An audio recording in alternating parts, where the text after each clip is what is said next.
Sal's NBL action. The Hawks hosting the Tuatara from Pettigrew Green Arena in Taradale in the Hawke's Bay. Round 6 continues between these two teams who are near the top of the table. Andrew Mulligan on hand with Casey Frank.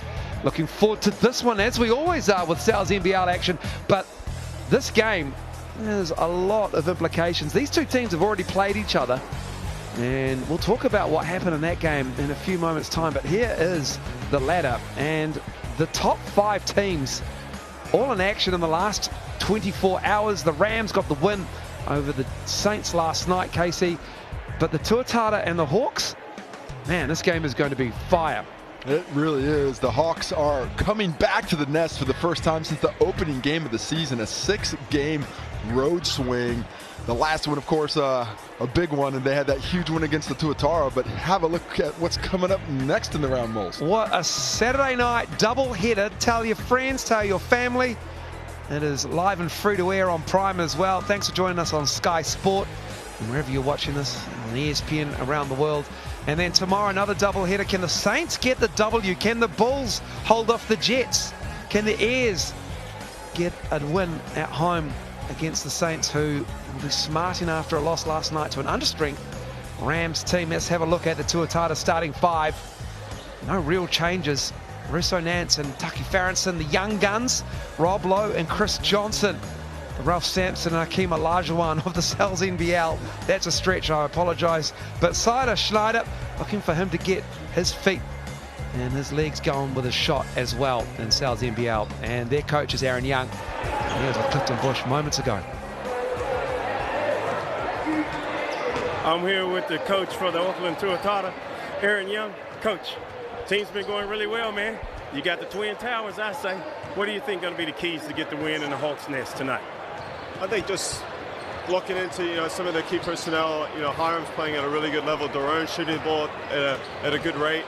Jordan Hunt's having a great start to his season. So, it's a good matchup for us. They present size with AG as well in the import position. So, they beat us on our home court. We're trying to return the favor tonight. Awesome, Coach. Hey, I appreciate your time today, Coach, and good luck for the game. Yeah, they certainly did. 75-74 in Event Finder Stadium, and that was on the 18th of May. Starting 5 for the Hawks: Tawan, AG, the import big, a dramatic shot to beat the Rams, and surrounded by Kiwis. And Mick Downer will be loving the fact that they are back on their home floor in Taradale. He is with Clifton Bush as well. I'm here with the coach for the Hawks, Coach Mick Downer. 2 from the South Derby that you had, and you got the Tuatara coming in today. What do you think going to be the keys to get that victory in the Hawks' nest tonight? A lot of respect for the Tuatara today. They're sitting on top of the table for a pretty good reason. I think owning the paint. They got 2 guys that MVP, come favourites at the moment because they've just been dominating the game. So I think the team that really establishes a presence in the paint is important. We've done a good job of that, even though we have been undersized. We've still beaten teams in the paint. And the other thing is obviously both those big shoot the ball well. So guarding the 3-point line is important for us defensively. The offensive end of the floor, I think we just need to run. I think when we first played at home, our first game, we were a bit tight. We didn't really play big basketball.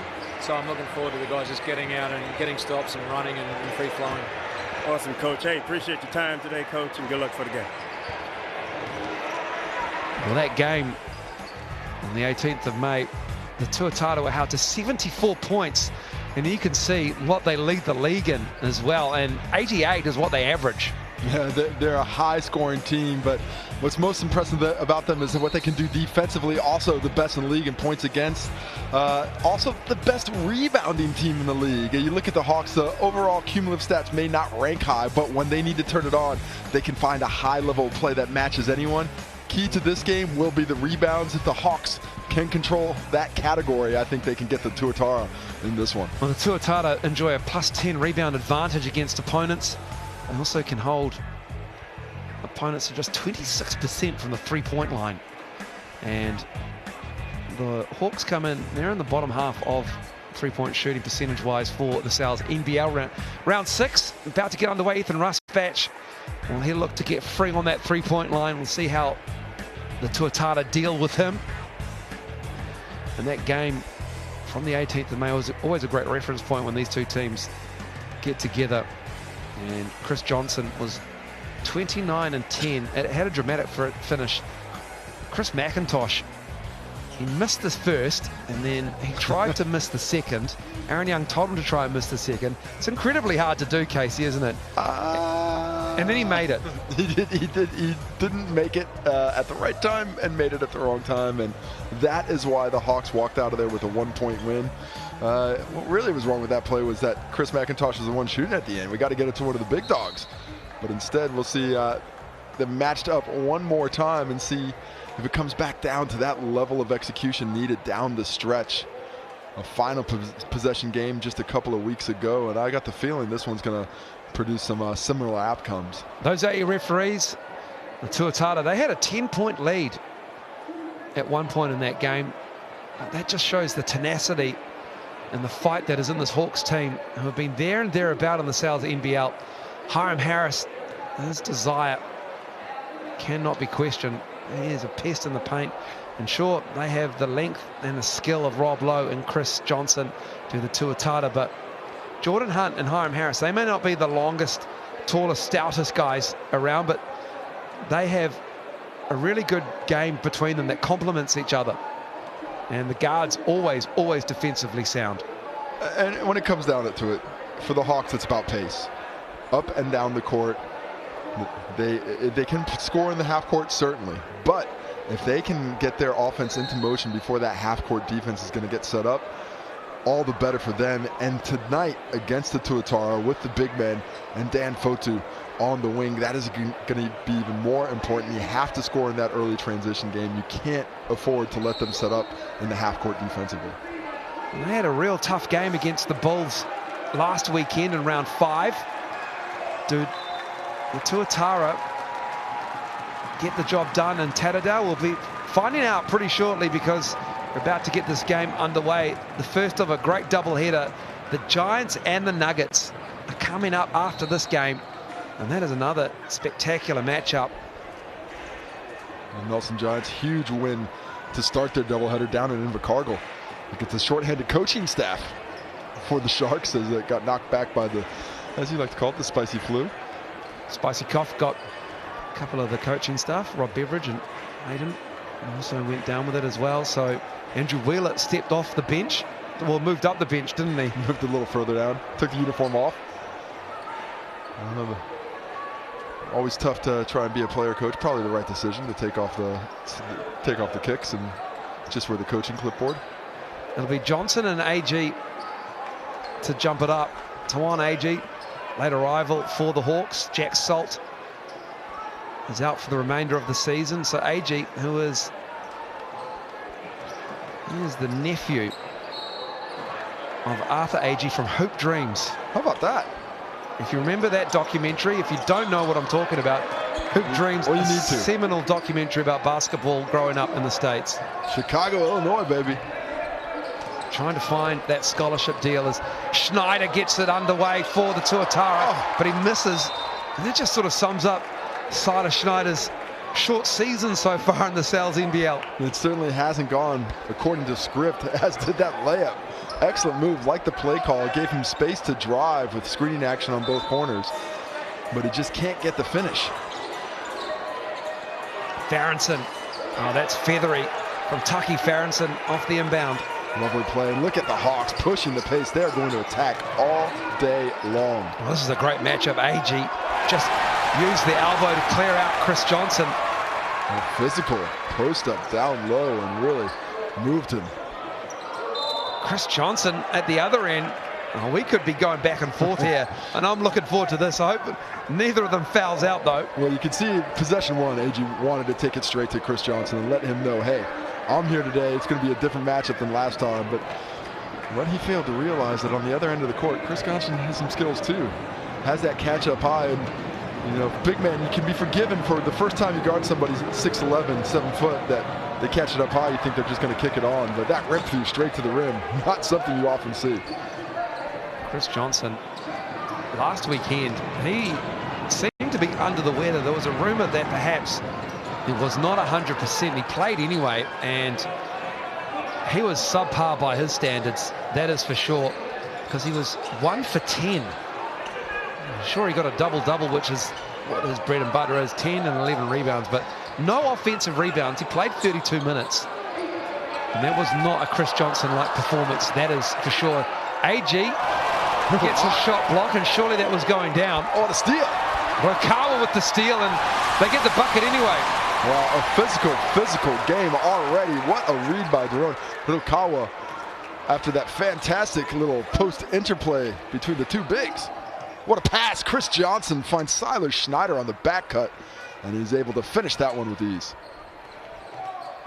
Skillful play already in this game. Hiram Harris driving on Farronson, kicks it out. AG thought about it. Rolling into Rob Lowe, and Jordan Hunt cleans it up. Oh, nice drive attempt there by AG, but way to stick with it by Jordan Hunt for the finish. Schneider off the heel. Schneider gets it back. Trading buckets. This game is up and down. Well, nice job by Johnson to box out, but has to come back the other end. Oh, what a finish. AG. Back and forth, looked like a bit of contact, disregarded by AG as he gets the finish off the glass, and he is aggressive going at Chris Johnson early in this one. Dante Russo-Nance just harassed by Daron Rokawa. And some little extra mustard put on that hot dog after the whistle. See this little push here. Basket does not count, however. That's a matchup to keep an eye on as well. I was just thinking, they're taking too long with the shot clock. They'd only burned about 6-7 seconds, but this is unlike the Tuatara. 8-8, 2 minutes in. This is crazy. Schneider. Johnson up high. Hiram Harris on him. We're looking at the shorter defender, and he's like, I'll just shoot that over you. Rokawa with the rebound. It falls to Hiram Harris, who gives it back to Rokawa. Poked away by the long arms of Chris Johnson. It will stay with Hawke's Bay. Yeah, Russo-Nance got a hand in there first on the transition defense, and the Hawks, man, they are pushing the pace. Ruspatch off the catch. Just really good execution off the baseline out of bounds. Have to trail that screener when he's that good a shooter to a better degree than that. Here's Rob Lowe. Ruspatch having a good season, 19 points, 8 boards. For Ethan Ruspatch. He's even got almost 2 assists a game. He's rebounding so well this year, and especially early in the season, no Jack Salt before they had Hiram Harris. It's so impressive that he adjusted his game and was able to really help out in that aspect of it. It hasn't gone away with the return of the big fellas, but it's just really increased their ability to be a solid defensive unit with that possession game.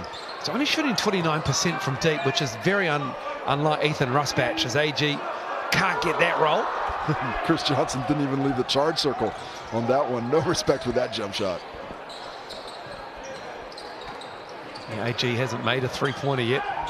Oh, a little contact down low, but Taki Farronson let that loose before there was a real lane for him. Ruspatch with a look away to Rokawa. Russo-Nance got a hand to it. There is Russo-Nance. Dante Russo-Nance, big future for him. Still at school. He's killing the schoolboys. Dropping 40 on the reg down there. That is not fair.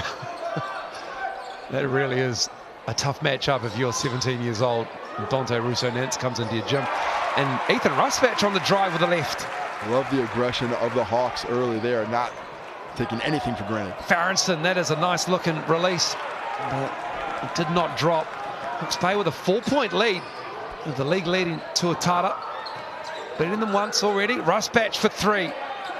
You mentioned league leading Tuatara, but this is Hawks Bay's game. This is their pace, and right now the Tuatara are getting sucked into that game. They are not playing their half-court grinded out. They're getting caught up in the race. Great work from Jordan Hunt to keep another possession alive. A block by Johnson. Now a rebound. He's everywhere. He is. Here's Schneider waiting for the big man, and Johnson steps into a 3. He shot that down, I'm sure of it, into the net. How about that possession on one end? The block shot comes out of his range to get the rebound out of his cylinder. Then the trailing three on the other end. He is the stat stuffer in the competition. AG going at Chris Johnson, lays it up and in. A little bit of a miscommunication off that big-to-big semi-screening action. Good recognition by AG to get the finish. Rob Lowe for three. We've seen a lot of Rob Lowe in the first 5 minutes. AG with the rebound though. Hawks continue to push, and they have to like this. Going exactly to script is what they had written out. Chris Johnson does not respect the AG3, and Chris Johnson does not respect that layup. Oh, what a save! Oh my goodness! Oh no, that's the wrong call. You can't see that's that. Such a bad call. Unless they're saying Chris Johnson was out of bounds before he touched it, because he, from the ground up, certainly saved that and knocked it off AG, but not much of an argument from him, so he's a much nicer man than I would be. Still a heads-up play to try that. Hawks, Orokawa. Three ball is good. Daron Orokawa shooting the lights out this season, 44% from deep. He connects on that one. Schneider to Johnson.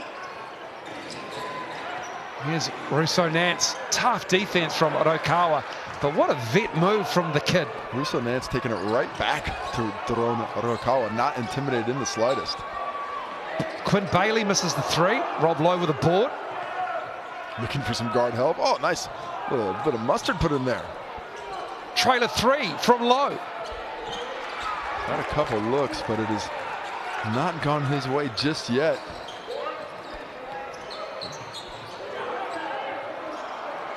Who is it? It's Bailey with the rebound. Way to stick with it. The ball really bouncing around the perimeter. Schneider has it. Jared Kenny's in the game. He's about to pick up Schneider. Got a hand to him. Schneider puts it up and in. Oh, a nice aggressive move. Nobody actually stopped the ball, so he didn't have to dish it off. Gets the finish. Rusbatch, contact to the line to shoot two. And this is the beauty of the Hawks. They got people to come off the bench, and it is a short bench for Jack Exeter. Comes into the game for the Hawks for the Tuatara. Jared Kenny checked in a moment ago, but yeah, certainly not as many reserves to call on for the Tuatara there. Very dependent in particular upon their bigs, but we still have not seen Dan Fotu. I expect him, as we see him with the warm-up shirt off, looking about to check in now. Really like what the Hawks have done so far in this one with their aggression, keeping that ball, putting it out. I feel like they've been the better up to this point, but guess what? They're still only up two. Tuatara not playing great, just doing enough to hang around, and they are right in the thick of this one, despite the efforts of the boys from the Bay. As we see looks like a hawk flying down there, swallow or something down in the court. What is a baby hawk called, Casey Frank? You give it to me. I thought you asked it like I knew you knew it. No, man. I never asked those things. That's a horrible trivia question you just played on. I know. An eggling? That's not it. Oh, that sounds like it.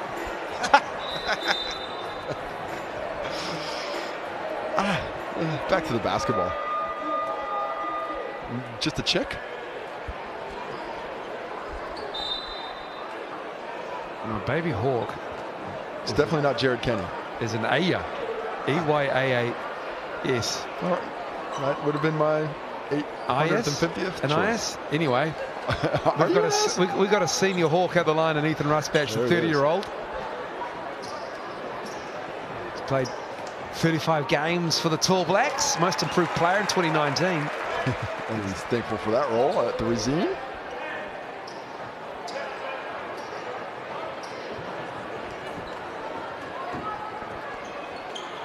Played for the Breakers as well. Here's Ethan Rusbatch in the Aussie NBL. Russo Nance now. Rusbatch picks him up. Schneider.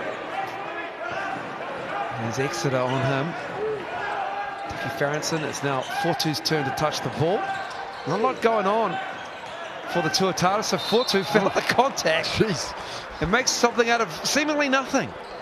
Well, just no real penetration of that defense whatsoever until that last foray by Dan Fotu, who just too quick for Jordan Hunt and gets tripped up. Easy whistle to blow, so he heads to the line for a couple opportunities from the Racine stripe. Misses the first off the,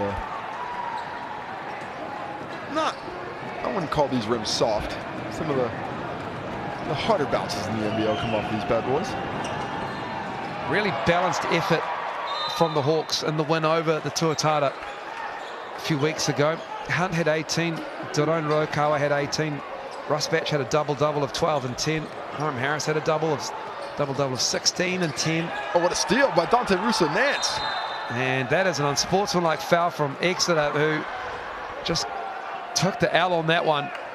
Jack Exeter never really had control of that basketball. I think he was a bit surprised when the ball got into his hands so quickly to break the press, and that was not token pressure. Dante Russo-Nance with the quick hands and just completely picked Exeter's pocket.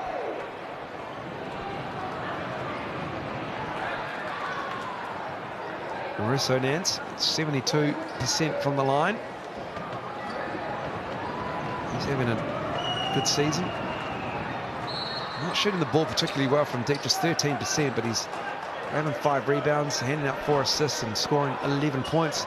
Ball stays with the Tuatara after the Exeter unsportsmanlike. He's added some muscle to his frame this season, has Russo-Nance, and he's much more comfortable driving to the cup, but that shot will come back in due time. So has Dan Fotu since he spent time at St. Mary's. Schneider all over Jared Kenny with the up fakes. Don't even think he was an up fake on that last one. Jared Kenny was just feeling bouncy trying to use the pogo stick. Schneider doing some good work early off the penetration to the cup. So tied up now. Kind of feel like Exeter should have just taken the L on the turnover. That would have been better off. That is always the way it turns out after you get that unsportsmanlike. As we see Jared Kenny just a little too auspicious with the bounce pass. Square at 19. We've got 3 minutes to go in this first quarter. As advertised so far between these two top 3 teams. Schneider working with Lowe. Kenny made to pay a little bit by going under on Lowe on that one. Best Schneider has looked yet this season here in game 3. By far the most comfortable he has looked in the offense for the Tuatara. Comfortable is a key word with Schneider, isn't it? He looked a little bit unsure of his position on the floor when it came to the Sal's NBL, but he looks to be the goods today. As Hiram finds a cut up, and it's Bailey with the strong finish. Quintin Bailey. Just really cuts straight across the front of Dan Fotu, gets himself in excellent position for the finish. You see that Fotu got caught watching the ball, the timely cut by Bailey, the better finish, and a chance for the 3-point play after the find by Hiram Harris. You won't find too many players in the Sal's NBL from Stratford High. And Quintin Bailey representing Proud High School from Taranaki converts that 3-point play. No surprise he's played for the Ears as well. Subs on the make on the Tuatara. Find out who they are, and of course it's Chris Johnson. He does not spend a lot of time on the pine if he's feeling the hundy. Yeah, nice of him to give Rob Lowe a little break. Well, he's yet really to get himself involved and make his imprint on tonight's game. Rob Lowe, he certainly picks his moments. He's 17 and 11 though. That's not bad. And then 5 assists as well. Yeah. In fact, those two average close to 10 assists combined. And when I say those two, I mean Johnson and Lowe. Here's Quintin Bailey dancing around with it. Kicks it out to Harris. Luigi wants a match on Fotu. Oh, jeez, volleyball. Spiked by Chris Johnson. The foul has to be for the Johnson block. Chris Johnson looks a little incredulous. Chris Johnson, yeah, he's 37. He has been around. He's played in the following countries: Dominican Republic, China, Turkey, Puerto Rico, Croatia, Lebanon, Bahrain, and his wife Tammy is from Takapuna. Is that where the shot clock is at Pettigrew Green Arena? I was trying to look for it on top of the backboard. I was like, I need some indication on how far the offense has got to go. Yeah, it's each possession. Impossible. It is unfortunately obscured from our vantage point here. So, would love to update you on what the shot clock is doing. So please excuse us if there is a violation and we miss it. Unless Casey counts out loud for us. Yeah, keep hope alive. Oh, backdoor cut. Beautiful by McIntosh. Russo Nance needs this one to fall, and Dan Fortu can't get the follow. And a foul from Chris McIntosh, who returns for the Tuatara. Some confusion as to where Chris McIntosh has been over the last week or so between Casey and myself. I was given some intel. He was playing beach volleyball in Asia somewhere. It's entirely possible. I believe I saw him shooting the 3x3 shooting competition in the Philippines. Tuan AG. Even though, in fact, Casey Frank is... Oh, that looks like a travel. Yes. As a walk. I was just going to say that you have actually watched YouTube twice. The entire YouTube. That's why you end up watching 3x3 three-point shooting competitions. You got a lot of spare time. Only if. Didn't see the three-point shooting competition until the second time through. Johnson 4-3. Long shot, long rebound for Russo Nance. McIntosh, who is that specialist, can't get that to go down. And Yuli breaks that up, but it will stay with Hawke's Bay. Well, that zone is doing a nice job of limiting penetration, both with the dribble and with the pass. Tuatara really struggling to make any inroads into the interior in these last few possessions. Arokawa. Harris turns the corner, looking for AG. Challenges Johnson, left it short.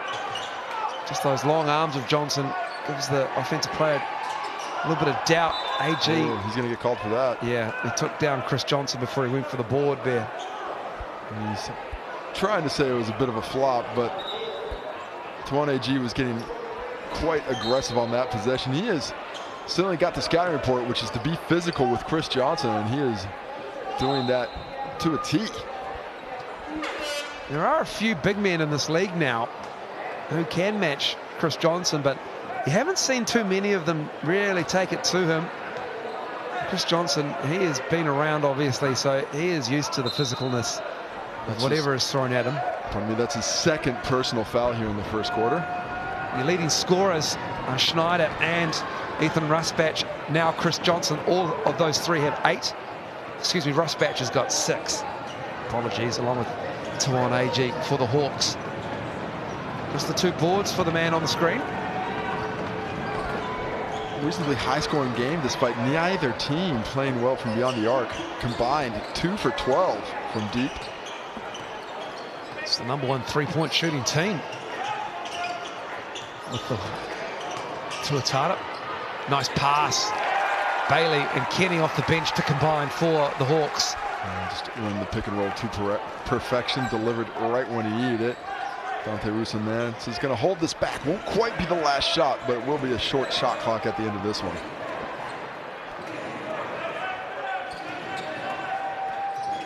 Russo-Nance stepping through. Just gets that friendly roll. 4 seconds for Arokawa. And Chris McIntosh broke that up really nicely. And Chris Johnson, a heave and hope. What? And I think we've got a double. Anyway, that's the first quarter. I think we just had some classic NBL action going on. 25 apiece. The pace is high. We'll take a break, have a breather, regroup, regather. See you soon.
There we go. Sorry about that. Little technical difficulties. And we are waiting for the second quarter to get underway.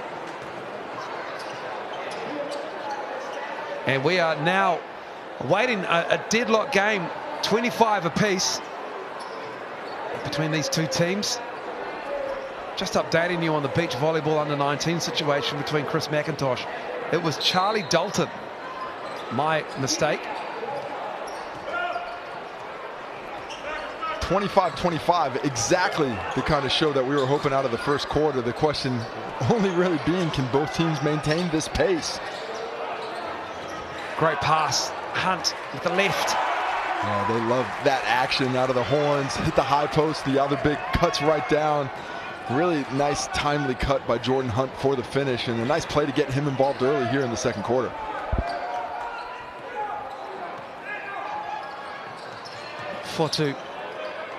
To Russo Nance. That bird flying across shot. Russo Nance nails that shot. Well, about the only defender had a chance is that bird when he was shooting the ball there. Love the footwork. Love the way he creates space with a minimalist of movement. Almost a steal. 4-on-5. Hiram Harris. Stolen by Russo Nance. It's 4-2 to Chris Johnson's left. Gives it back, and Chris Johnson with the reverse dunk. Too easy. Chris Johnson had a little seagull going because he almost had the steal, and what a finish on the pass by Fotu. Jordan Hunt, 5 quick points for him to start the second quarter. I like the way Coach McDowner calls a play for him to get him involved. He didn't have a lot of ball in hand in the first half, but he's a confidence guy. You get him a couple shots, it can start rolling quickly for him. Mismatch on the post. 4-2. Tried the quick spin, drop step. That's got to be a foul, yeah. Daron Urokawa questioned it, though. A lot of activity on Dan Fotu on the interior of that one. Daron Urokawa trying to keep the hand straight up, but just too much of a size deficit in that mismatch. Dan Fotu, he is top 10 all time for New Zealanders in NCAA Division I scoring. Number 9 on that list. And we just got some information about Stratford High School. Yeah? From one Steve Fitchett. Says Jeremiah Truman attended Stratford High School for 3 years. So fantastic. Must be good with the bigs. Where's Jeremiah Truman now? Last I heard was San Diego. Fantastic. So he's not currently in the Sal's NBL. Not currently. Oh, okay. Well, there you go. So Stratford High is represented solely. It's a long time between drinks between Jeremiah Truman out of Stratford High. Hiram Harris. Thankfully, the crowd will let you know the shot clock is winding down along with the bench. Trying to get a shot off of Chris Johnson at the end of the clock. Can't be easy. 4-2 looking to back down Kenny. Oh, that could have been an offensive foul there. Kenny has impeccable defensive acumen. Along with Daron Urokawa, that is a formidable backcourt defensively. And how about in the mismatch there with Dan Fotu? We saw how he took advantage of Daron Urokawa. But then Jared Kenny gets him on the block, and not only does he defend him stoutly, he forces the turnover. Offensive foul call on Dan Fotu there. Hiram Harris weary on the baseline with Johnson loitering, and that won't drop off the top of the backboard down. Here is Taki Farrington. Quick move on Rusbatch. Oh, good help. Swatted by Hunt, and the foul committed. Perhaps on Rusbatch, perhaps on Hunt. Yeah, don't see a lot of contact of Hunt from behind, but enough contact for Taki Farrington after the aggressive move. He gets the call, he gets the benefit of the doubt because he was the aggressor. He forced the action, he got himself to the cup, didn't settle for it there. And now a chance for him to stretch the Tuatara lead. Really good free throw shooter is Taki Farrington, 85%. In fact, he has a really good stroke from outside. And Taki Farrington has a bright future as well. Taki Farrington is really lifted his game in the last year. He's got great size for a wing, but defensively is where he's expanded his abilities lately.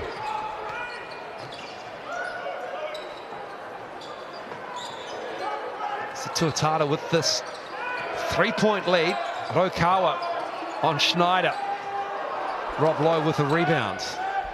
More stagnant possession there. To beat this Tuatara defense, you have to get that ball through hands, make it move side to side.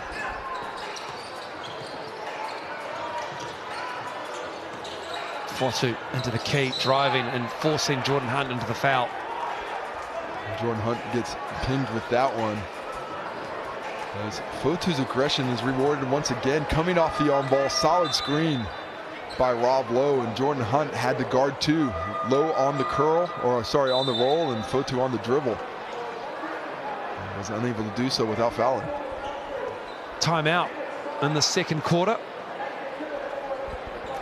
And for your stats, Tuatara still shooting 52% as we look at Jordan Hunt in the paint. That nice action, that was the first play of the second half, and then clever little footwork with this just slight enough step back for the three, and then the highlight of the game so far, the powerful flush by Chris Johnson. And these two teams, position 1 for the Tuatara and 3 for the Hawks on the ladder. The Nuggets playing the Giants.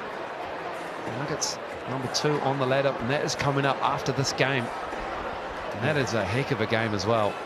It's going to be a tough one. And the Nuggets coming off of their first loss after a 5-game winning streak, hosting the Nelson team, who is really playing just about mistake-free basketball. Everybody on that team knows their role. They may be a little bit out-talented at times, but cerebrally, they have been fantastic. And in this one, the Hawks down 3, despite the fact that they're out-rebounding the Tuatara right now, 16-12.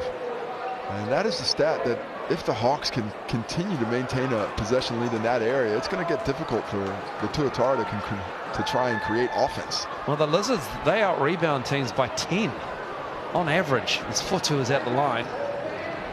I think that rebounding advantage is only going to increase with the addition of Dan Fotu.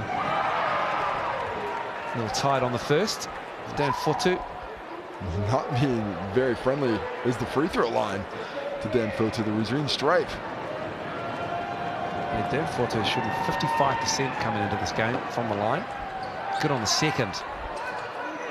And that is 1 for 4 for Fotu now. 1 for 4 from the Rizrine. It's not ideal. They do have a 4-point lead.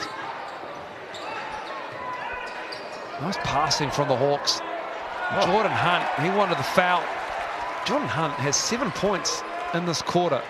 They're finally looking for him. That one, he bobbled the catch, still found a way to get the ball in the bucket. Farronson. Drive is no good. Ruspatch.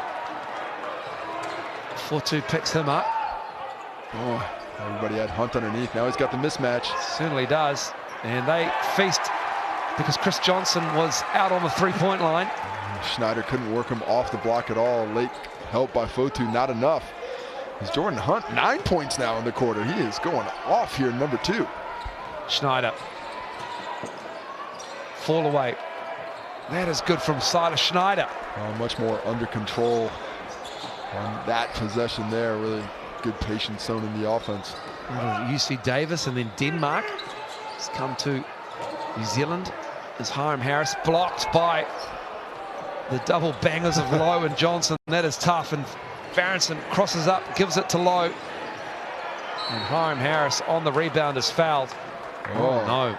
There is reactions from Exeter and Rokawa.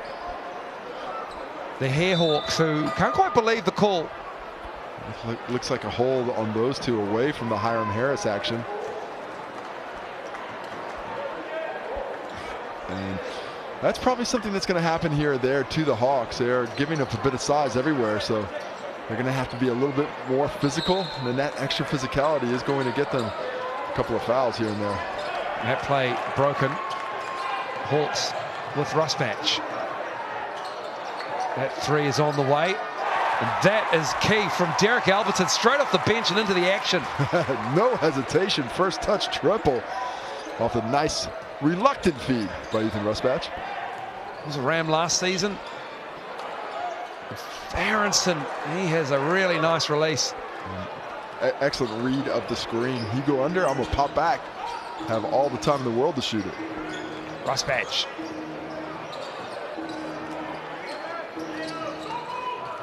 Alberton to Hunt. AG having to work a three, and he still can't find a three-point make in the South NBL. Nice rebound by Chris Johnson there. Challenges it, gets back into play to control the possession.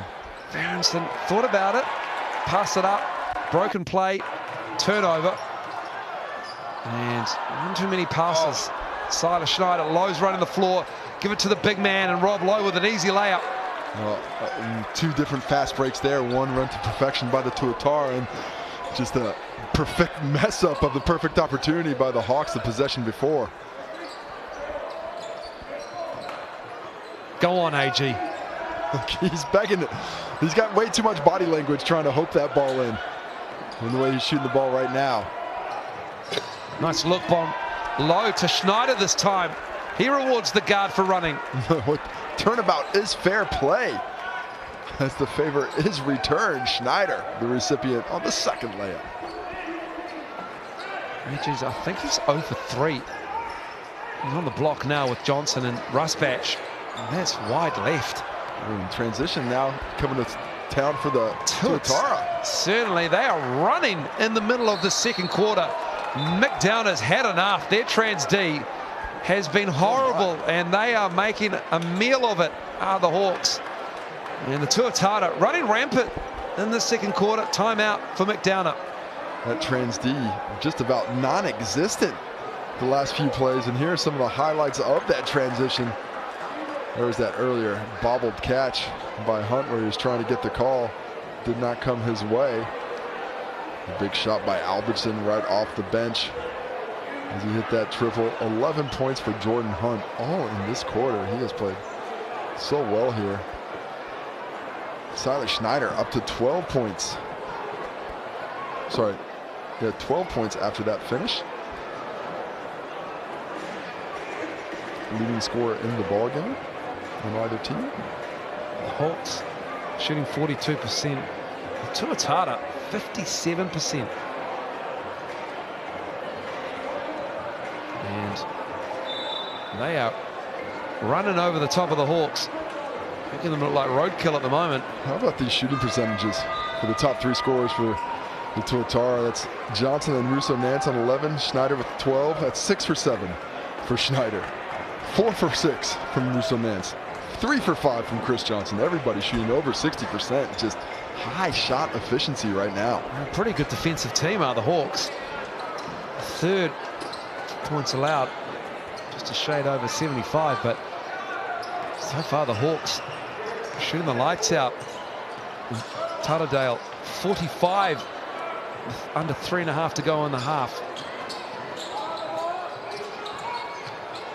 Alberton, nothing but net on that one as well. Derek Alberton off the bench, and a spark for the Hawks. What a key spark it is. You got to find some points from unexpected sources to get a win against the Tuatara. Russo-Nance, that just opened up. What has happened to the Hawks defense? Non-existent. The communication is gone from what it needs to be. This is a bit of a backup unit in there, but no excuses there. It's really surprising. A lack of fortitude defensively by the Hawks for this stretch that has allowed Auckland to well and truly control the game. AG on the block. He likes this matchup. He liked it in the first quarter. Went away from it. Now he's back, and Chris Johnson absolutely owned him. That is a lot of length to try and get around. Tucky Ferguson went up high, and he was met by Jordan Hunt. Love the play from both ends. What aggression, but what a block by Hunt.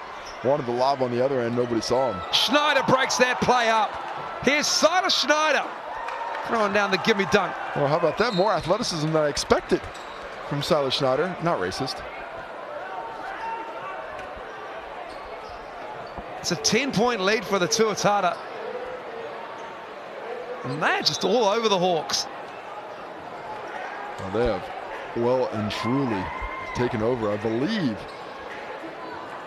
it's a 12-4 run in the last few minutes.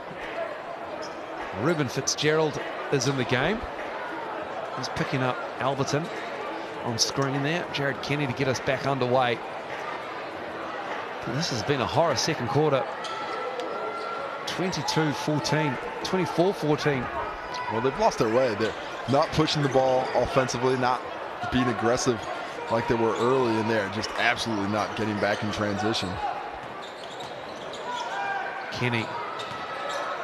Ball not really moving for the Hawks, and Kenny is fouled on the reverse.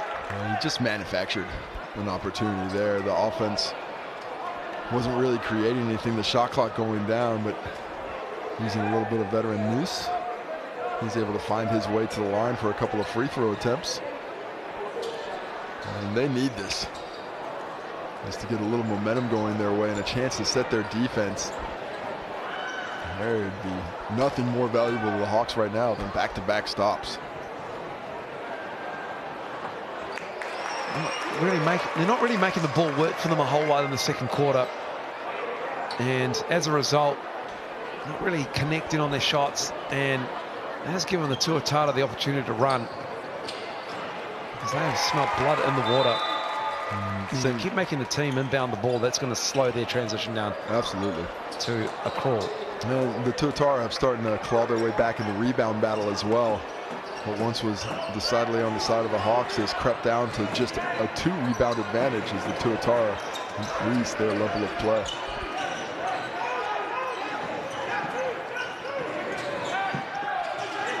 Farronson, my goodness. He couldn't believe how wide open. And then no one rebounding the ball for the Hawks. Here's the box out. So good early. They were locked in, and all that dedication has lost them. Another 3 missed. Is it Dan Fortu trying to grab a rebound here? He's called for the foul. Yeah, both teams rather surprised about whatever the contact has been called down low. A minute 38 to go in this first half. And Tuatara have this 8-point lead. That was maybe not the most textbooks of stops there, but that was a big stop for the Hawks. I mean, they got lucky as well, because they didn't box anyone out, and they left Farronson wide open. It's always better to be lucky and have it end up on the good side than the bad side, but they need to take advantage of the luck that they're getting.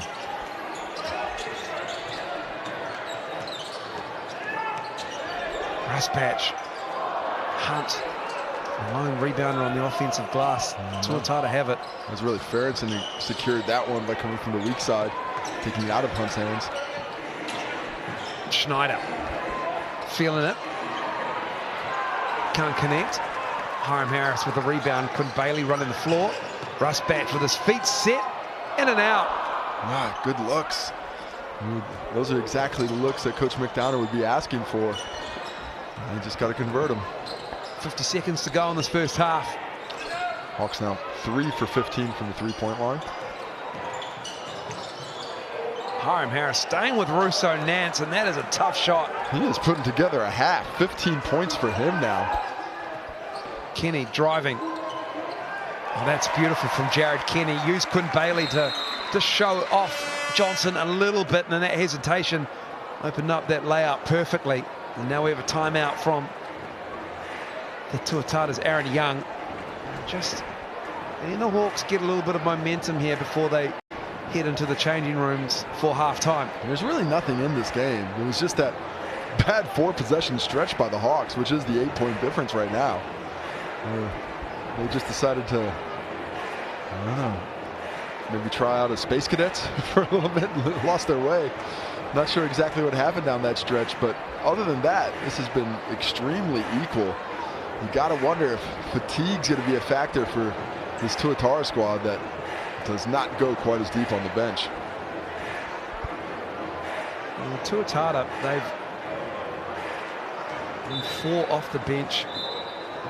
Nick Barrow is the backup big for Aaron Young, he is a savvy veteran, the constable. As he's like to be on the wheelbarrow, former teammate of yours. Former teammate, and actually surprised he's not getting a little bit more burn. He is an extremely functional player, and actually the last time against the Hawks had huge shots in that comeback that were absolutely necessary to give themselves a chance to win. Well, Russo Nance has become the game's leading scorer on that jump shot on the baseline over Harris with 15. Back underway. Tuatara will try to work this down. The Hawks, perhaps the last opportunity. Schneider. Aronson. Oh, good D. Really good D. Now it's Johnson. The fall away.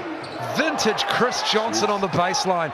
He went from 14 feet to 22, it felt like. Oh, and then gets the finish. The stuff on Harris. End to end, 5 blocks for Chris Johnson. Here it is, the length of the man. It's unbelievable. Half time is here. He has words for the Hawks. What a game we've got on our hands. 53-43 at halftime.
We are back. Welcome back. 10-point lead. Tuatara up against the Hawks. And what a second quarter it was from the Tuatara. They really put the screws on the Hawks, Casey Frank. They really did. During the little stretch there, made possession extremely tough for the Tuatara, for the Hawks to keep.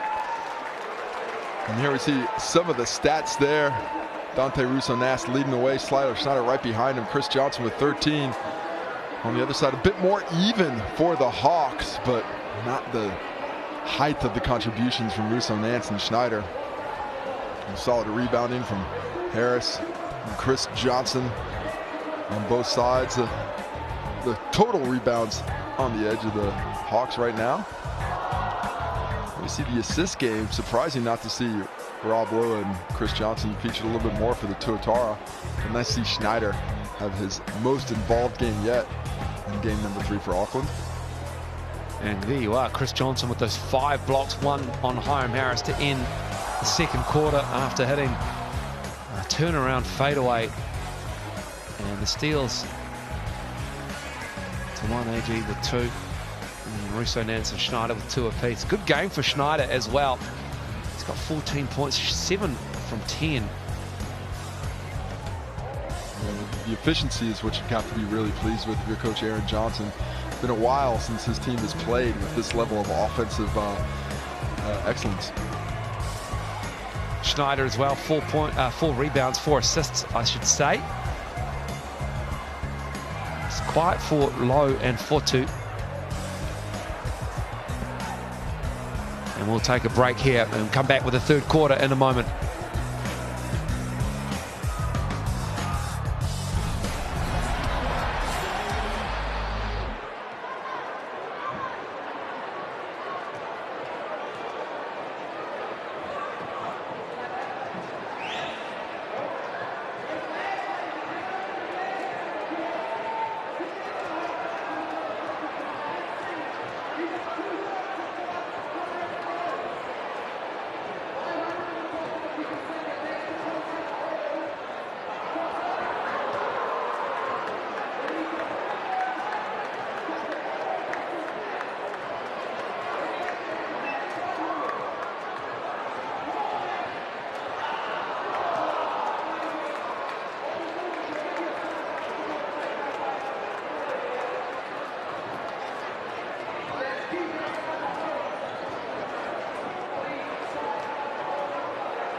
It is a 10-point advantage for the Tuatara, who lead the Hawks by a score of 53-43 in Casey Frank. The Hawks mentioned that road trip, 6 straight. And if they lose tonight, that's 2 home games they've had and 2 losses. Yeah, that will not be the ideal start to the home court. But this game not completely dissimilar to what we saw between these two teams previously.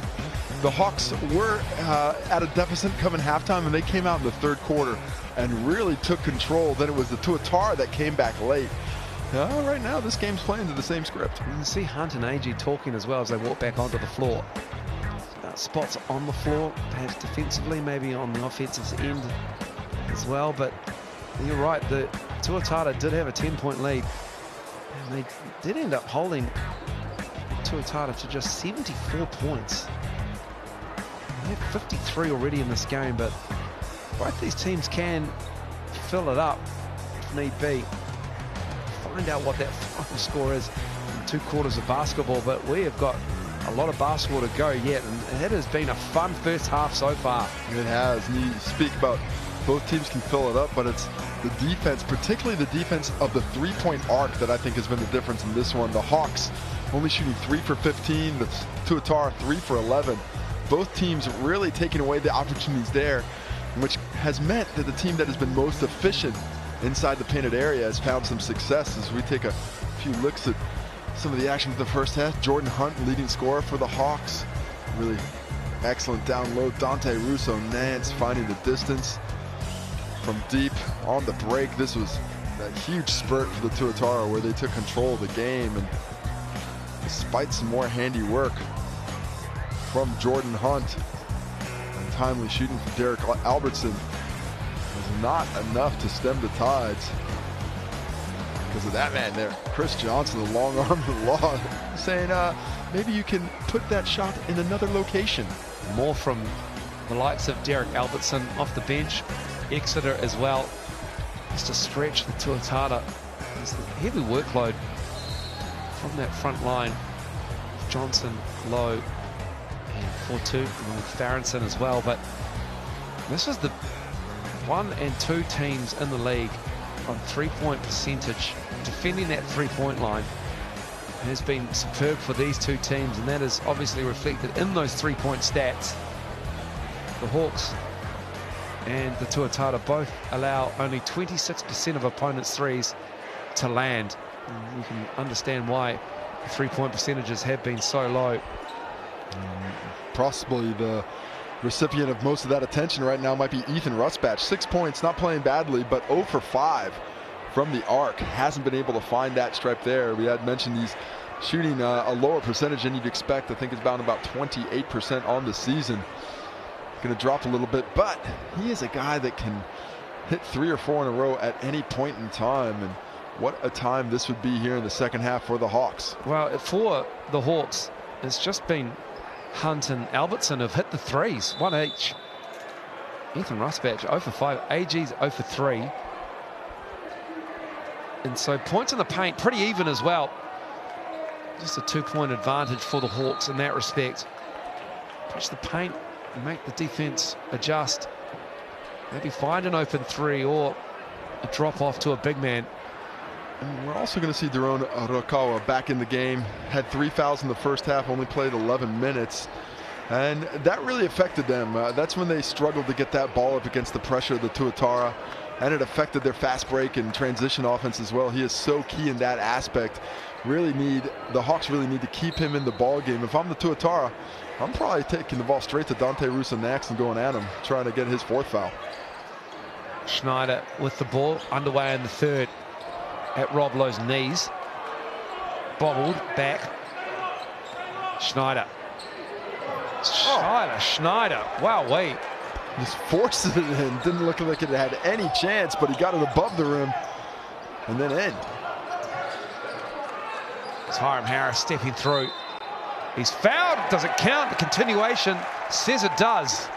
Just a nice 2-man game up top. Siler Schneider was trying to recover, but Harris saw that he was out of position on the catch and puts the ball down immediately. Schneider out of position defensively. Any contact's got to be a defensive foul. Just the start the Hawks were hoping for to the second half.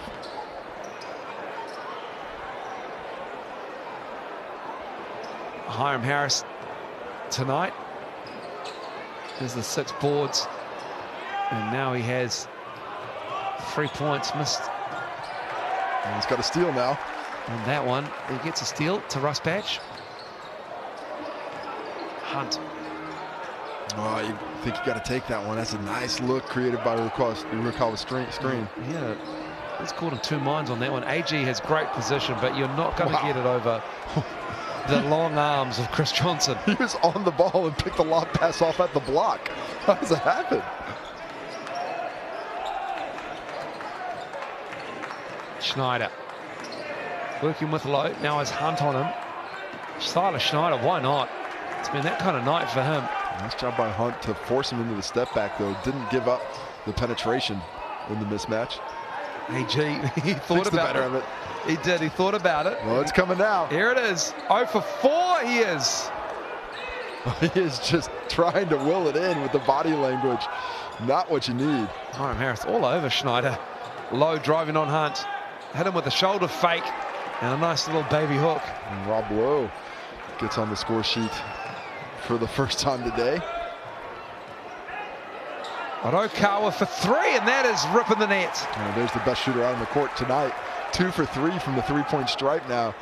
That limited time on court with foul trouble really affecting the Hawks offense in the first half. Berenson, Johnson gets AG up in the air, kicks it out to Farrenson, his sharpshooter. AG with the clean-up job. Here's Orokawa fresh off ahead, hitting that 3. Just a half step slow in those rotations are the Hawks. And now slowing down the transition game as well. They need to pick up the pace. Hunt going at the guard. Oh, good D. Really good D. And oh, they're saying that's a steal as well. It came off. I thought Russo Nance hit it off. But according to the baseline referee, who had the best angle on it, that was going the way of the Tuatara. And Dante Russo Nance wasn't flummoxed. He knew exactly that Chris Johnson had his back. And then we got some deliberation. I think it might be about the clock.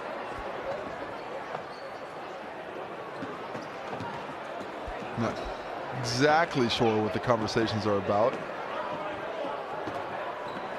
Looks like the ball is going to stay with the Tuatara, so it should be a full shot clock. Unless the clock might have, I think possibly the clock was left running, a few extra seconds ticking off. Either way, we'll be back to action shortly. Fingers crossed.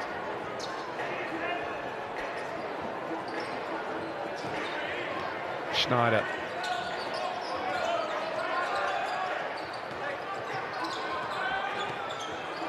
Johnson. Russo Nance. Tuatara running this offense over the top. And it's Russo Nance just creating his own shot.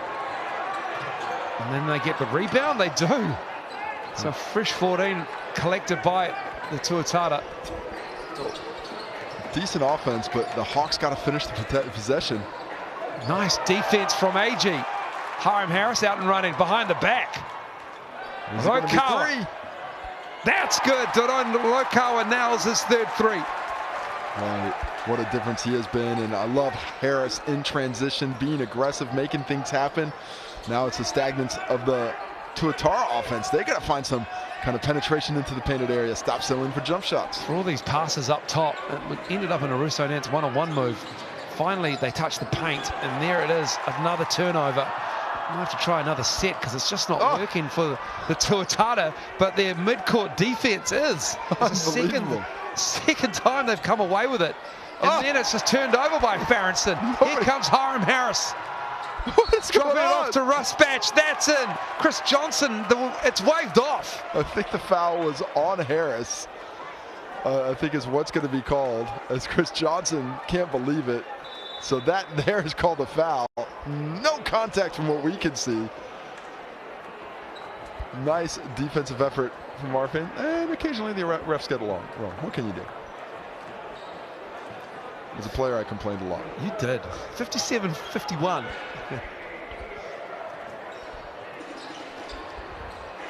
Sometimes justifiably, though, Casey. Occasionally. Yeah.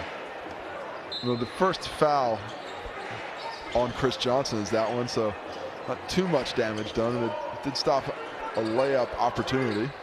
Orokawa was feeling it. Left it a little short, 4-2 in the game.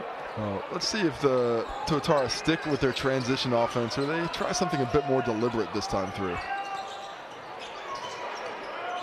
They do go with something different. It's a little bit stagnant.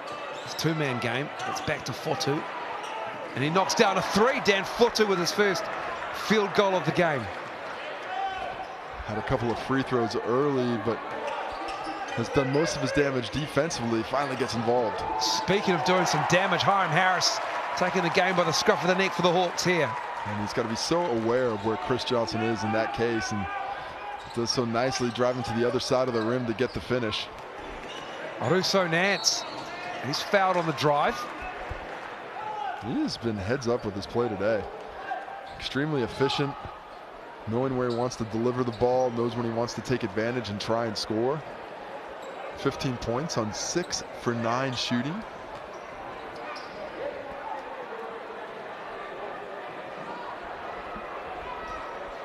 As the officials are chatting through something. Waiting for Russo Nance to shoot some free throws, but more chats between the referees. Not mic'd up for us tonight, so we're not too sure about what they're discussing. Russo Nance can't get the friendly roll. Free throws,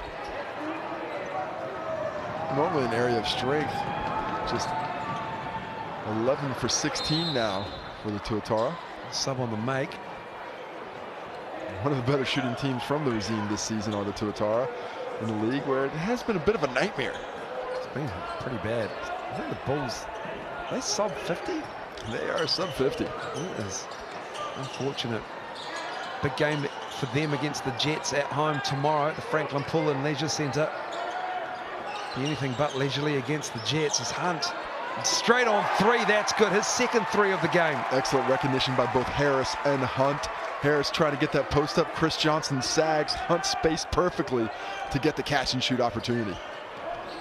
Hawks clawing their way back into this, now down 5. McIntosh in the game, it's Russo Nance. Chris Johnson, mid-range game. Oh, Dirk. Knee up, Hiram Harris, fouled by Dan Fotu. Oh, excuse me, really. Well, that's a fortunate foul, I think, for the Hawks. Didn't look like the contact was after Hiram Harris lost the ball there. Timeout to the Hawks to discuss things, as the defense has gotten a little stingy and is slowly allowing them to get back into this ball game. Here we see the nice move early from Rob Lowe, taking it down the paint, using the head and shoulder fake to get to the left hand. Arokawa, big from 3 here in the third quarter, as a couple of them. That was the first. This was the second in transition. Letting it fly and tickling the twine. And letting a few people know about it on the jog back. So we have a timeout after the Braden Iuli foul. And Hiram Harris, 61-56. Pace is a little broken in this third quarter. Yeah, it's gotten much more difficult for the Tuatara in the half court as the Hawks are starting to bring this lead back a wee bit closer, get themselves in striking distance.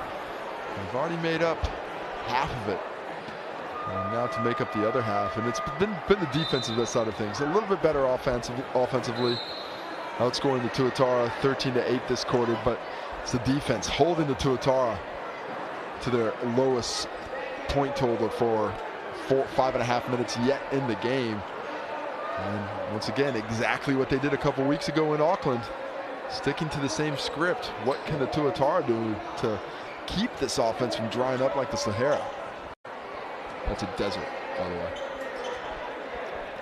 Thanks, Casey.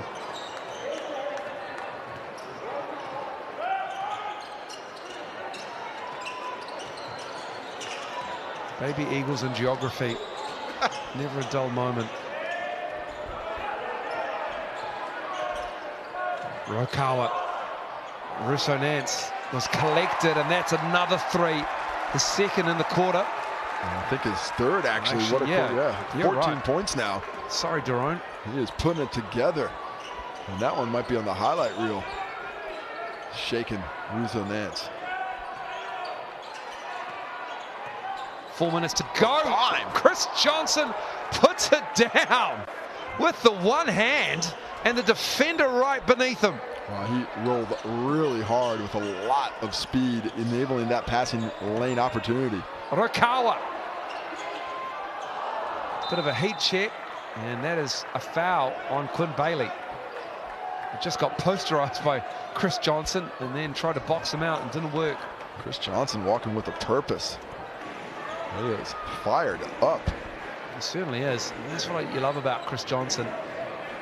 The game looks so easy to him in parts, but then when something fires him up, could be a foul, and he didn't get the call. Normally contact. Yeah, usually with a big, it's the contact. But then he gets aggressive with the dunks. He does. I mean, he's 37. He's conservative with his energy expenditure, which you can understand. You can't do it dawn till dusk in the late 30s, but you can still do it. Yeah, and he certainly is. 4-2.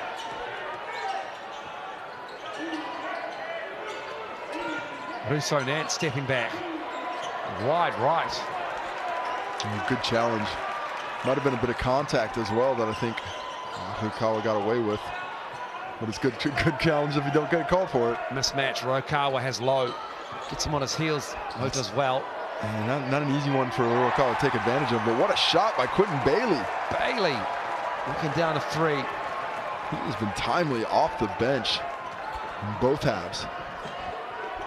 Hawks right back in the thick of it. 4-2. Johnson for 3. Bailey on the floor. No, effort again by the Tuatara, creating possession out of nothing. We're gonna have some wet spots, I think, as Russo Nance takes the opportunity. There's quite a few bodies on the floor in the mid-court there. And Jordan Hunt just around Rob Lowe. Felt like he got hooked. Rob Lowe picks up the personal foul. Did he get a technical foul? I think he got a T. That reaction suggests he got a T. Or a warning? No, nobody's moving over. He got a warning. He got a warning. I think he got a stiff word from Ryan Jones. He got a scowl. Braden Ewley. Extended minutes here in the third. Yeah. Adding some punch. Schneider, Johnson, Lowe out there. Russo Nance heads to the bench for the first time this half. Yeah, Bailey's been solid in his minutes. He had big trouble there. 5 points in the first half, 4 rebounds. And the Hawks depend a lot on the bench outside of Jared Kenny, so his minutes are valuable. Wow, that was a great look. Oh, saved it. Quintin Bailey wasn't expecting it. He tried to put it off 4-2, but it came back off him. The ricochet cost the Hawks a possession there. Yeah, I think he might have actually been stepping on the line when he tried to save it the second time. The cut was not rewarded. The pass was there. Breakdown in communication, however, and the turnover was against the Hawks. Tuatara with a 3-point lead. Ewley looking for the 3. Oh, what a board. Damn, 4-2 coming from the weak side. And then boxing out once again. And then Rob Lowe can't get the roll, and Chris Johnson, there it is. He's getting fouled underneath. He is starting to outwork the work that's coming his way, and it's a lot of physicality the Hawks are meeting with. Every time he doesn't have the basketball, there's a big man bumping and grinding on him, keeping him from getting to his spot, and the frustration is starting to mount. But as the frustration mounts, so does pick up the level of play. And I don't know, I think maybe you're better off not pulling the tail of the tiger. Let this sleeping dog lie, but with him fired up, watch out.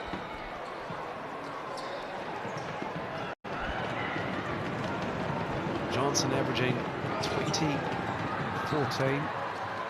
Roundabout, he's an excellent 3-point shooter. 36% for a big man. 89% from the foul line. Bailey puts the ball on the floor. And Chris Johnson, I wanted to say that was a nice quick move from Bailey, and it was, but the recovery, man. It's Chris Johnson, and he's just the length. 4-2 was a beneficiary of a recovery pass by Johnson. Can't get a bucket there. Physical defense by Kenny underneath. Kenny left his feet and he finds Bailey. Not even sure how he did it because we didn't have the angle, but that's going to be a delay of game on Quintin Bailey. You're not allowed to catch the ball and throw it to the ref. Next one will be a technical. Bailey has been in everything, it feels like, for the Hawks in this third quarter. He's been impressive. He's got heaps of chat for Rob Lowe as well. He's into double figures now with 10 points. Just important to make yourself available against the pressure that Tuatara are bringing. Schneider caught that between two DBs there. Russo Nance gives it to Schneider. Exit is on him. Rob Lowe with Bailey. Russo Nance finds a cutting Rob Lowe. Ran with him. Ooh. That is a nice look from Russo Nance and good hands from Lowe. Well, nice find. Difficult catch. Might have got away with the travel, but needed a bit of extra help. Jared Kenny, the experience of the man, stepping through and laying it up and in. Timely bucket, especially just under a minute left. He missed that. The Tuatara have a chance to extend the lead, go up more than 5. Instead, the floating layup takes the contact, the chance for the three-point play, and also set the defense in the half court. Better chance of the stop to close the quarter. Well, this unit out there is getting it done. I was just about to say, I haven't seen a lot of Ethan Rusbatch. He's now out there.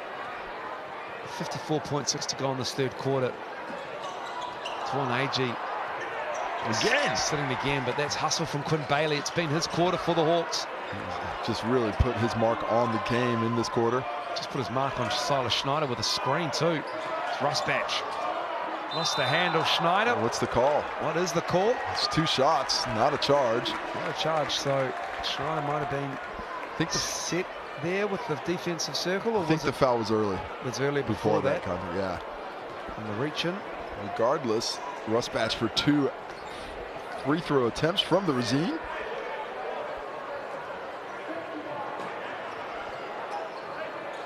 Quite night for Ethan Rusbatch by his standards. 6 points, 3 rebounds. Just 2 of 8 from the floor, which isn't ideal. 0 for 5 from 3. That is uncommon for him. That scoring slack picked up by Jordan Hunt and Ron Arakawa, 14 points apiece on a combined 11 for 15 from the field. Oh, look, I'll see you, those two guys, but I'm loving Quintin Bailey's 4 for 4 for 10 points and 5 rebounds. And I was just about to mention, beat me to it. What an impact he's had on the game today, and well needed. Also, Derek Albertson's got 5, and he's 2 for 2 as well. He's a scoring punch. Nick Down will be happy with, and Jared Kenny ties up Dan Fotu. JK's called for a foul. On the way up, so we've got free throws. And just 32 seconds left. It's a breakdown defensively, though. That was a wide open cut and a wide open drive to the lane that Jared Kenny had no choice on other than to take a whack at it. Offensive rebounds, 8 for the Hawks, 7 for the Tuatara, but it's points from turnovers. 14 for the Tuatara through 3 quarters here. Front of the rim, Dan Fotu. 2 for 8 from the line now. Just leaving them short, it looks. Just no confidence from that Razine here in the second half. These rims, though, these are funny rims. These are, through my career, these are probably my least favorite rims in the competition. They're both hard and soft. I love the fact that it is. I remember you talking about this many times. These are not, they're just not friendly. You hit that rim at all, and the chances are it's not going to bounce your way. Here's Jared Kenny. Going at Fitzgerald and good defense. Farronson stepping around Hiram Harris, who does a good job of sticking with him. Huge stop. We've got 10 seconds to play with. Russo Nance stepped out, but he stole it away momentarily. And it will stay with Hawke's Bay. 7.3 on the game clock. Dante Russo Nance has had some impressive little foul play. Or just trying to pick pockets. That doesn't get the possession there. So what's going on? We've got a technical foul. I think we do have a technical foul. Not quite sure who it's been called on, as our stats are slightly delayed from the venue, as Russo Nance sees another free throw missed for the Tuatara. My word, that's unfortunate for the Tuatara. They are now 13 of 21 from the foul line tonight. AG couldn't get the catch, and then we got a foul. Oh, so, unfortunate. 5.3 seconds to go. This has been the longest last 8 seconds in quarter history. Ever. Technical fouls that are going missed up. Easy post-up possession. AG was right underneath, had the opportunity, but then picks up the foul, which is going to be his third personal. Game after this one, that's also set to be a classic. The Giants and the Nuggets. What a tremendous game that will be. This game hasn't disappointed as well. Roblo with point number 5 and number 6 on that free throw there. 5.3 for the Hawks. Who's down the other end? It's Ethan Rusbatch. What is happening? One more shot for the Tuatara. Fitzgerald, the runner. Back of the iron, we're done after 3. And the Tuatara still have the lead. This time it's only by 3. Fourth quarter coming up shortly.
Welcome back to Pettigrew Green Arena, and it is 71-70.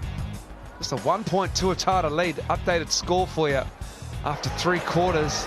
A hectic finish to the third quarter. And Casey Frank, this game is once again evenly poised after they met at Event Finder Stadium on the 18th of May a few weeks ago. Chris Johnson just putting his impact on the Hawks and Quintin Bailey on that one. Oh, he's giving it his all out there. Bailey has come back at him with some physicality and some shot making as well. Dante Russo Nance probably won't get an easier shot attempt than that one on the miscommunication defensive breakdown, but there's been a few of those for the Hawks as well. And more than you'd like if you're Coach Mick Downer. Despite that, the Hawks were able to take control back in that quarter, outscoring the Tuatara 27-18 and putting themselves in an excellent position down the stretch for another tight finish. Come early August, this could well be the final between these two teams. Teams 1 and 3 on the ladder. The Hawks, position number 3, looking for their first win at home. They've been on the road for 6 straight games after they lost to the Franklin Bulls on their home floor. And they come up empty-handed on their first possession of the fourth quarter. Silas Schneider getting into the heart of the Hawks D. Still has a little bit of time to work with. Has a mismatch with Hiram Harris, who's a good defender. Ooh. Silas Schneider, floater game on point. And that is a clever little finish on that one, avoiding the physicality of Harris and showing the skill of the shot making. A lot of confidence in that shot there. Nice little play here. Just working AG onto the block, and he lost the handle. He is getting away with a bit of contact with that off shoulder. Really banging himself into Chris Johnson, moving space, creating the opportunity. Ball gets knocked out of bounds, however, and he will get to keep it. Just 5 seconds left on the shot clock.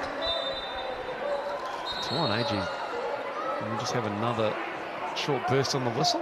So it looked like they reset the shot clock there to 14, which it should not be. So it is back to 5. He's 3 for 12. He's been blocked 4 times too. Chris Johnson's all over him. Ricebatch. Oh, it's just not falling for him. He's 0 for 6 now from 3. He's usually a lights out shooter. Ethan Ricebatch. Farrison.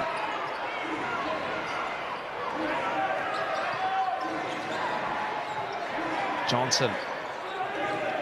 Going to work on Tuan AG. And AG flopped. And Chris Johnson makes him pay. I believe that may be a flop warning as well. Yeah, the baseline ref called that one. Here's Rokawa. Nice look to Jordan Hunt. Scared down low from the shot blocker, though. Certainly. Chris Johnson's cleared out by AG. And this has been a big man battle between the two imports. AG saying, I'm just boxing out, getting some space. But when you extend that arm to a player who's already airborne, you are going to displace and move him out of the shot. And those kind of easy visuals are the plays that the refs are looking to make calls on. Tuan AG is there because Jack Salt is out for the rest of the season, which is a shame because we haven't seen a lot of Jack Salt since he won the championship with Virginia. Yeah, at the NCAA level. We're fortunate to get about half a year last year with the Rams, and of course he had a season with Brisbane this year. Didn't catch as much all the NZNBL as I do normally, though. Now Johnson going to work on Quintin Bailey. Good defense from Bailey. Nice Johnson work for that. That's a winning battle for the Hawks if you can force him into the fadeaway. And then a foul, I think it's going to be on Ricebatch coming through there. Silas Schneider expertly picked that up. Ricebatch saying, I'm just trying to make my cut. He's getting in the way. And heads up play by Silas Schneider. I don't know if it's... This has been the breakout game for Silas Schneider. Has been by far the most impact he's been able to have yet. Charlotte, because Schneider has been shooting 25% from 3 as we have a foul on the Hawks, and he hasn't really been shooting it from the floor that well as well, compounded by that 3-point percentage. 41%, still averaging 14.5 coming into this game, but he's been really good as the crowd do not like that call on the Hawks. No, it was a difficult pill to swallow. There's been a lot of whistles. It might as well be a rave at Pettigrew Green Arena. Hamish on audio. Georgie Fairman feels like he's actually DJing it. I believe we have a timeout to the Hawks. As looked like Coach McDonough was trying to call it, and officials weren't giving it to him. Not sure exactly what was happening there, but everybody's agitated, and as it should be. This is a big game here for both teams. The Hawks trying to claim sole possession on top of the ladder. The Hawks looking for their first bucket in this fourth quarter. McDonough working it. Tuatara lead the league, and they are feeling every bit confident to keep this roster stable without injuries. Will drop off in form, but to a situation where you can get a roll on, especially on the road against a team like the Hawks. Get that grind going. As the Tuatara had the Jets twice in the next 4 games, the Airs and the Nuggets as well. This is moving season right now. Certainly, we're probably around about a third of the way through the season. It's an 18-game regular season for the teams. Oh, now I see why Coach McDonough was upset. Technical foul called as he stepped onto the court after he tried to call that timeout. So a free point opportunity there.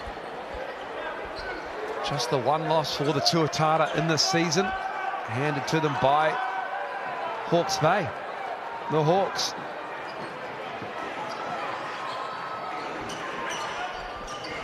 And what a match that was, down to the wire. And this one's got a chance to do the same. Quintin Bailey. Oh, that's quick. It's really quick. Chris Johnson, the length of him. Quintin Bailey did pretty good to try and stick with him, but he got him on his heels a little bit. Bailey's game as a defender, but you cannot let him go one-on-one from that deep of a catch. It'll be a bucket every time. Russo Nance is doing well to stick with Rusbatch. And then Ethan Rusbatch, the frustration levels must be rising now. He's called for the offensive foul. Well, I'm not sure from our angle what the offensive foul was, but things are raining down on the officials from the Boo Birds in the Bay.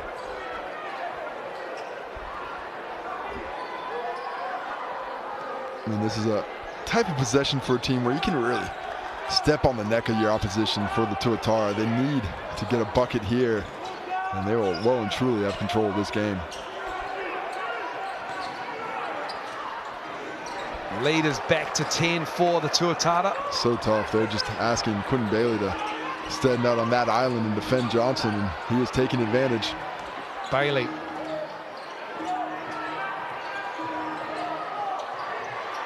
Hiram Harris has Tucky Farrington on him. Hunt comes up, switch by Lowe, and then Jordan Hunt uses his length, but he can't get that to go down. The Hawks working so hard for every possession. And so Nance, that bounces over the top. They need to find a way to create a quality look this time down the court. Rokawa drops it off. Quintin Bailey. Oh, 3 seconds. Quintin Bailey. Oh, my goodness. The whistle is being unkind to the Hawks right now. Looked like a tremendous created play by their own Rokawa, dropping it off, but no. Bailey had planted roots underneath the rim, taking away the opportunity.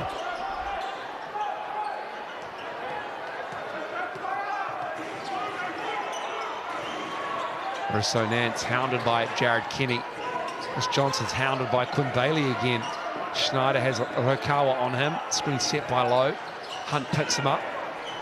Lowe goes into the paint, and offensive foul. Rokawa sold that on Rob Lowe expertly. And everything's chippy as Jared Kenny knocks the ball out of Rob Lowe's hands. Theron Rokawa probably hit the ground harder than he hit into Rob Lowe, but he does a nice job of planting himself. And make no mistake, that is a lot of size discrepancy in between those two there. That would have felt not great. Came up a little ginger, did Rokawa. Hunt too strong. Oh, good look. Created an opportunity, had plenty of space. Things have slowed down for Hunt in the second half. In general, they haven't scored in this fourth quarter. Coming up on the halfway point, Hawke's Bay's offense is stone cold. Schneider to Lowe.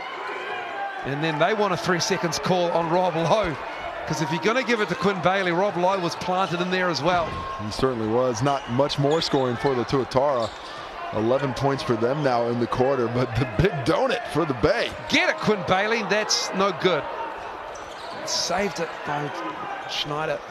And this is the same script as the last time these two teams met, but it is the road team in both cases turning the screws defensively and grabbing a double-digit lead halfway through the quarter. Rob Lowe knocks down a 3 for the biggest lead of the game for the Tuatara. Oh, that is a dagger of a three-point shot there for a team that is struggling to score in the Hawks. To be down 15 with 5 to go. They are going to be searching for answers. Kind of surprised they're not taking a timeout. 5 minutes the Hawks haven't scored in the fourth quarter. Might get a little bit easier in the paint as Johnson takes a seat. Yeah, well, nice sub there for the Tuatara. Give him time to recover. The Hawks, they absolutely have to make inroads with him on the bench. Rokawa, nice give and go with Quintin Bailey again. Valuable minutes off the bench. Nice interplay between those two. And how much easier is the score at the rim with Johnson on the bench? It is a different ball game. That's easy for me to say. Dan Fotu with a nice catch off the Rob Lowe pass. Perfect high-low action, excellent roll. He's able to secure for the finish by Fotu. Again, Rakawa cutting. Ethan Rusbatch, cold, stone cold. Bailey gets the call on the offensive rebound as Fotu had his hands in there. He's 0 for 6 now from deep, Ethan Rusbatch. Third personal foul for Dan Fotu. Overall, as a team, it's not been great from deep. Yeah. It's a struggle for the Hawks. They are 8 for 23 at 34, 5 for 19 for the Tuatara at 26%. Well, both these two teams, mentioned earlier, they are very good at defending the three-point line. 15 is the lead. Time running out for the Hawks. Rusbatch, can he get it? Oh, just goes wanting. They all look good.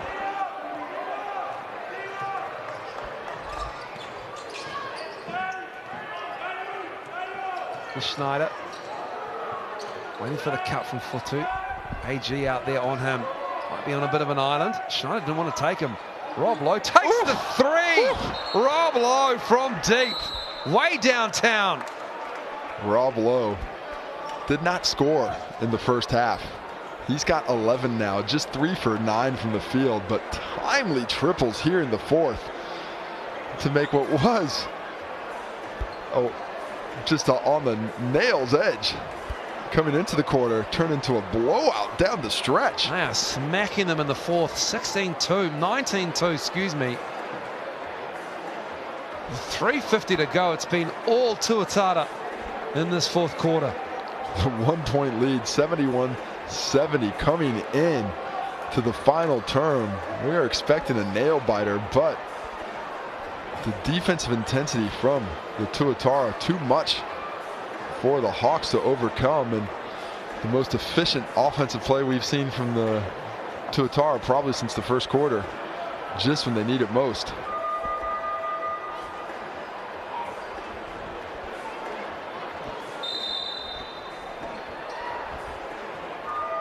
It's 18. It has been a horror fourth quarter. Silas Schneider, he's on the triple-double watch himself. 20 points, 9 rebounds, 7 assists. What a game for him. Saw a triple-double last night, just casually put together by Xavier Cooks for the Saints, and their loss against the Rams. And he did that within like 3 quarters almost. Yeah, he did. He had it by the time the fourth started. Yeah. Kenny going to get it going high off the glass, and then Jared Kenny. They need a lot of that. And they need a few turnovers as well, as he's coming and he's all over the youngster and Dante Russo-Nance, who steps through himself, and AG was there to challenge it. And now the Hawks are back running. Kenny kicking it out. Jordan Hunt has to take that. He's wide open, and that's stroking it. 5 quick points, and the Tuatara call time. Aaron Young does not want to give them a sniff. Yeah, he's going to be upset about that last possession. Dante Russo-Nance got suckered into the pace there.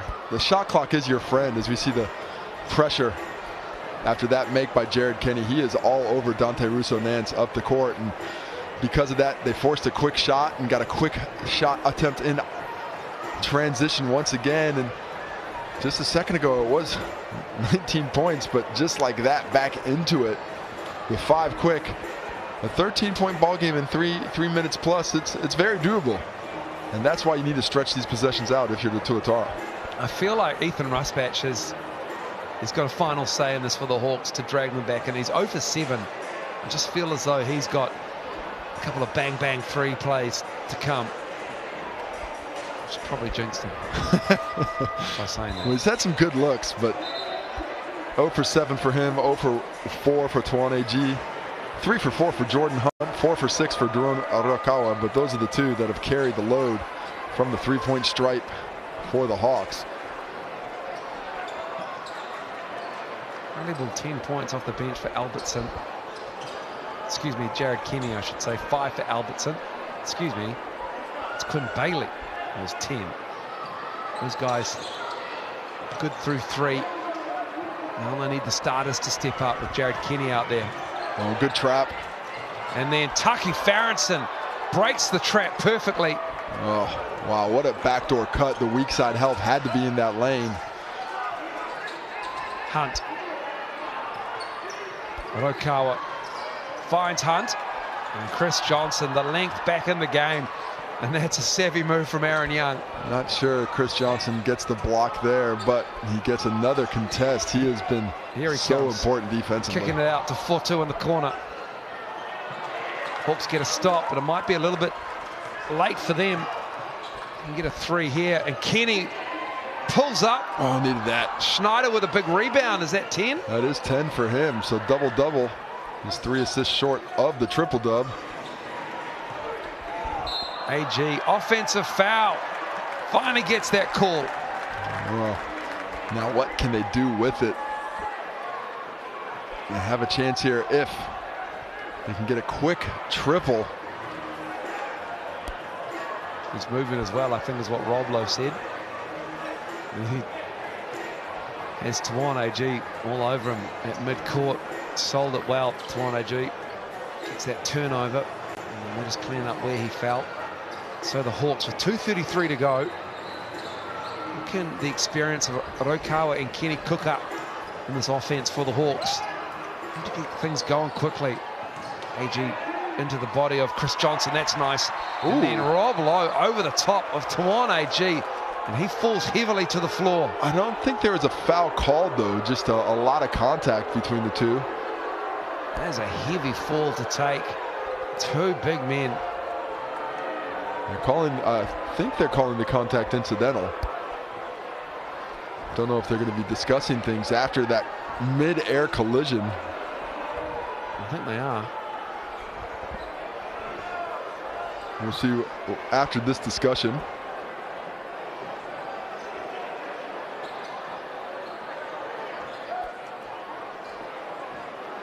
Yeah, stick with the Tuatara.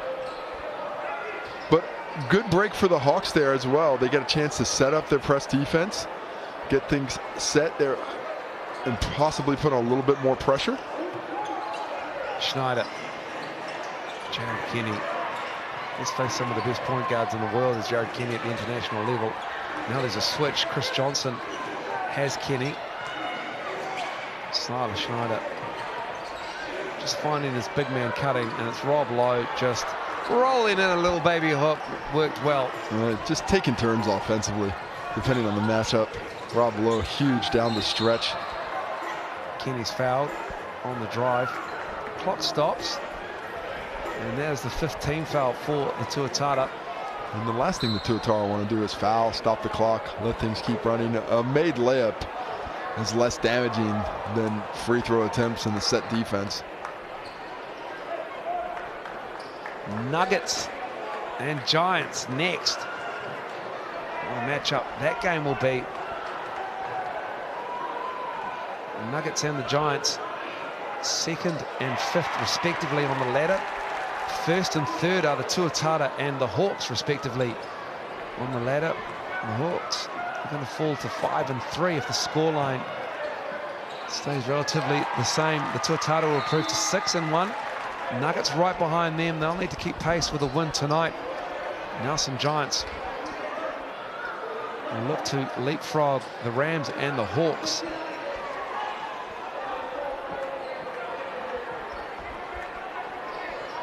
Siler Schneider just 2 assists shy of that triple-double. He might have a shot.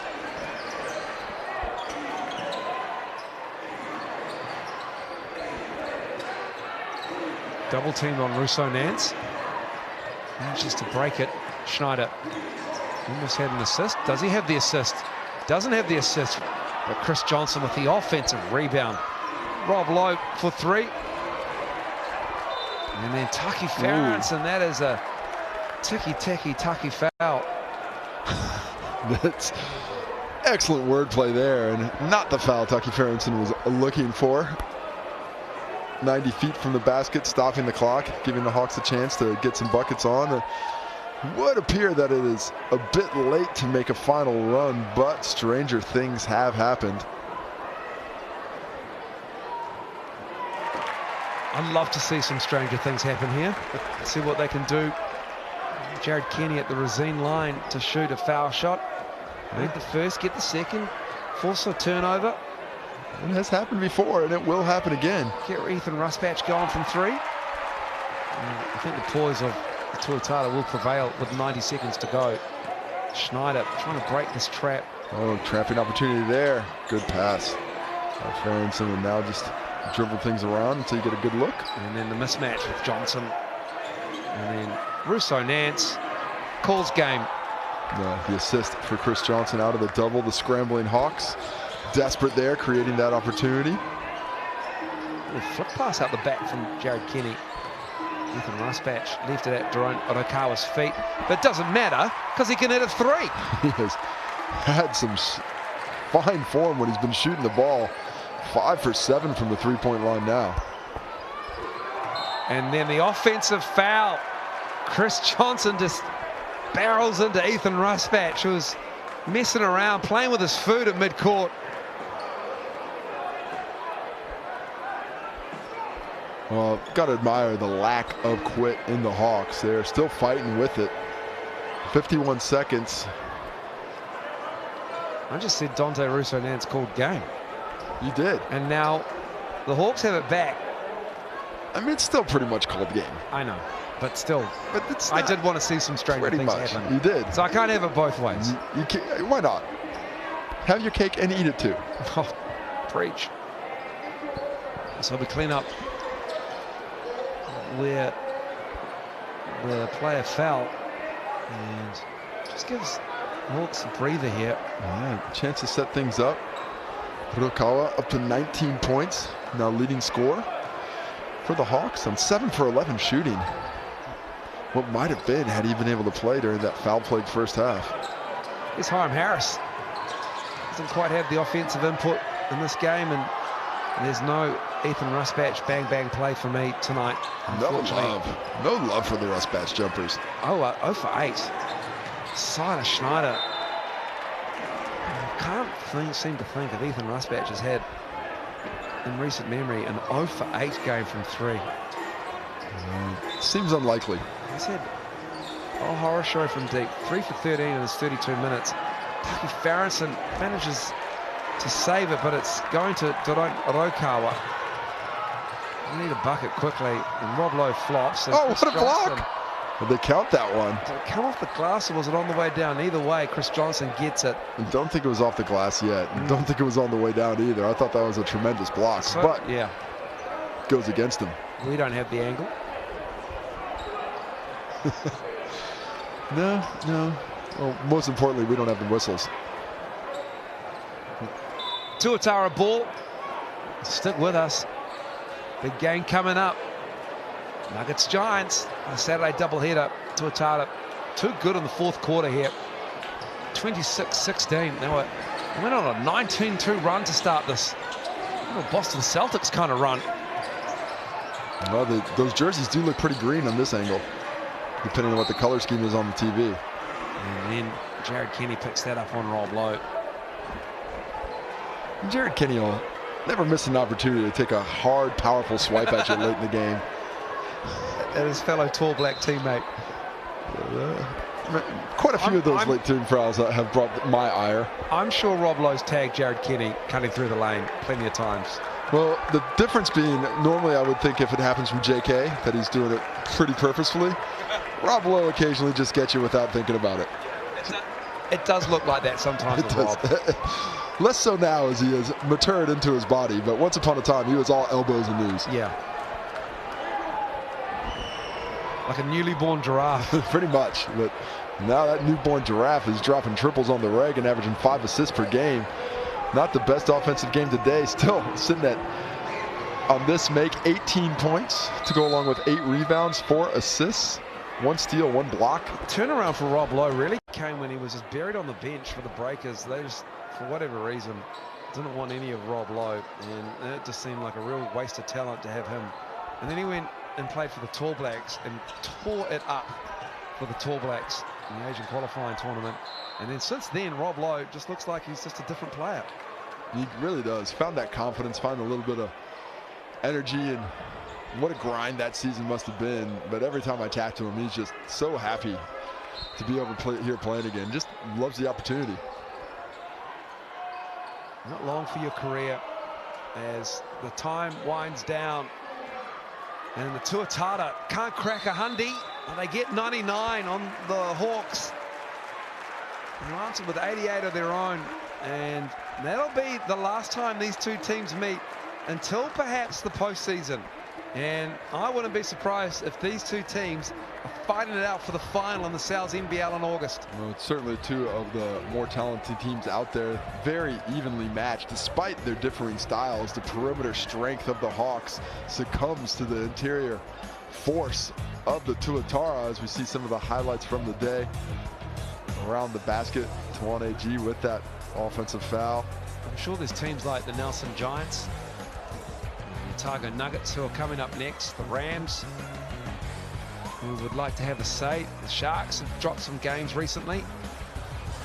It's who's going to miss out that's enthralling as well. Not to dwell on that, but the Saints are running out of time. They are. They're 1-5. Getting short for them. And time was part of the question today. The Hawks took over in that third quarter, winning 27-18, but a mirror image of that happens in the fourth. 28-18 advantage to the Tuatara, and that's where they got the dub. Look at that. 4 players, 18 or more for the Tuatara. And that is pretty good from your starting 5. Didn't have to lean on the bench too much, which could have been a problem for them. Pretty light bench, but rebounding from Schneider on point, and Lowe and Johnson, subpar from Chris Johnson on the glass, you'd have to say. Schneider was sucking them down, but he gets 8 assists, an almost triple-double. Silas Schneider, a coming-out game for him, and 7 blocks for Chris Johnson. Yeah, that's the stat of the game. That is, he got 7 blocks, but he also deterred 4 or 5 shots, and a couple times players just looked the other way, as we see some of the steals. Hiram Harris and Silas Schneider leading the way for both teams, but Silas Schneider dominated the game stat-wise, but Chris Johnson dominated the court.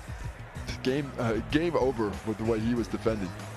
I'd love to know what the conversation is between Ethan Rusbatch and Chris Johnson around about mid-court. But coming up next, the Nuggets and the Giants. Enjoy that game.